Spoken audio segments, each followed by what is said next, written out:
But anyone identified as having acted with a conflict of interest is expected to step aside, and that includes the president. Yeah, that was the response from the president himself, Cyril Ramaphosa, to the release of the first part of the state capture inquiry report. Yesterday, he said he'll be reading that report to determine if it's made findings against him. I don't know what the report will be saying about a whole variety of people, including myself.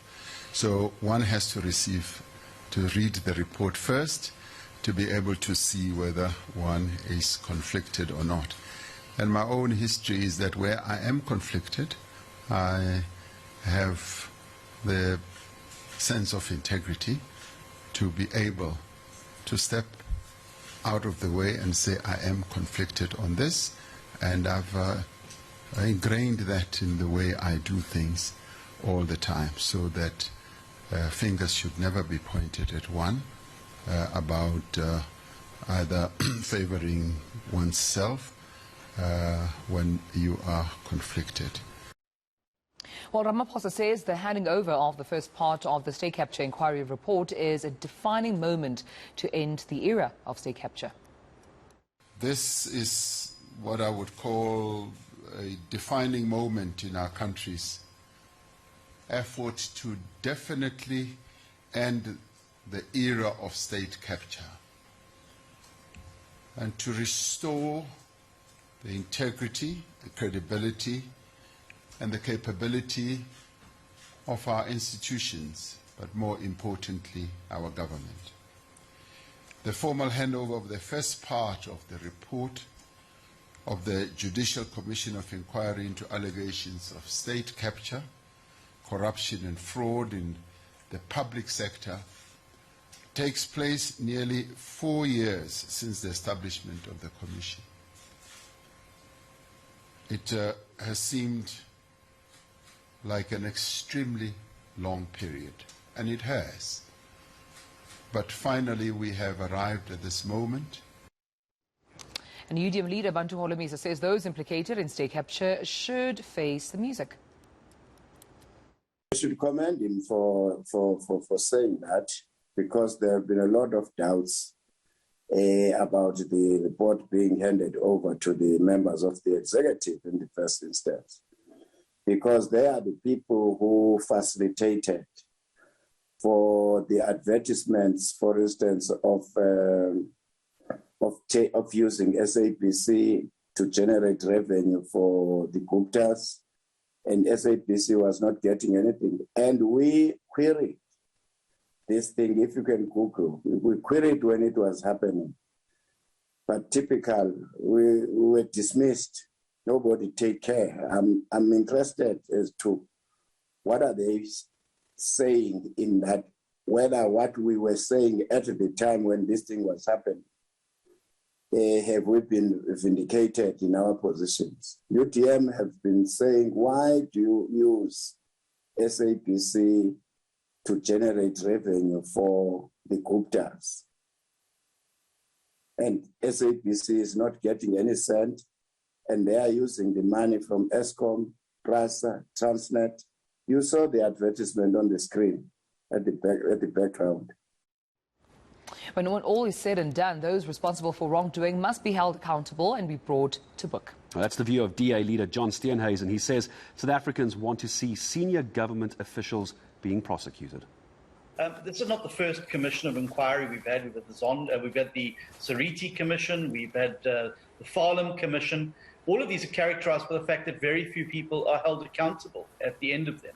And I think what we're looking to do is to ensure that those responsible and those who are identified as the chief protagonists in these reports are brought to justice and dealt with.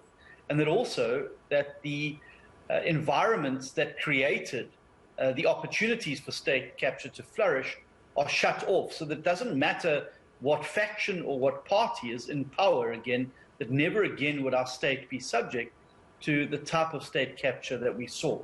And so I think that the president can call it momentous. I think the momentous moment will come when we start to see the first convictions, the first imprisonments, the first civil recoveries, and the first sackings of ministers and other high-placed ANC people who have, in commissions past, always manage to escape the net. And frankly, if I was the Hawks, I would have been sitting at the Zondo Commission and writing out the dockets as the testimonies were given and commencing those investigations. If they're only going to be commencing those investigations now, I think they're going to find that some of the protagonists, as we saw in the arms deal, have moved overseas, have left their positions, or who have passed on. And I think it's going to be very, very difficult then to bring everyone to justice. So they're going to have to move very, very quickly if that is the case. I would sincerely hope that any investigating authority worth its salt would, like you and I and many of the citizens around the country, been watching the proceedings of the Zondo Commission with much interest, making notes and determining how we would proceed. And so I sincerely hope that they do that. Unfortunately, their track record since the disbandment of the Scorpions with their 98% plus conviction rate has not been as stellar as that particular crime-fighting organization. And let's hope the Hawks can finally find their wings. Well, former Constitutional Court Justice Johan Kriegler says the state capture inquiry report will shake things up politically. The delivery of the report is a matter of enormous public interest, enormous public moment. The situation that gave rise to the appointment of the commission should be in our minds. You will recall the then public protector's report on what it called the state of capture, the battle with Parliament, with the then president, and ultimately the ice-breaking, earth-moving decision of the Constitutional Court in December 2017, when it said what the public protector says must be done, must be done. It is obligatory. And then the decision to appoint a commission of inquiry endorsed by the Constitutional Court, and the fact that then President Zuma couldn't nominate the chairperson, that would have to be done by the Chief Justice.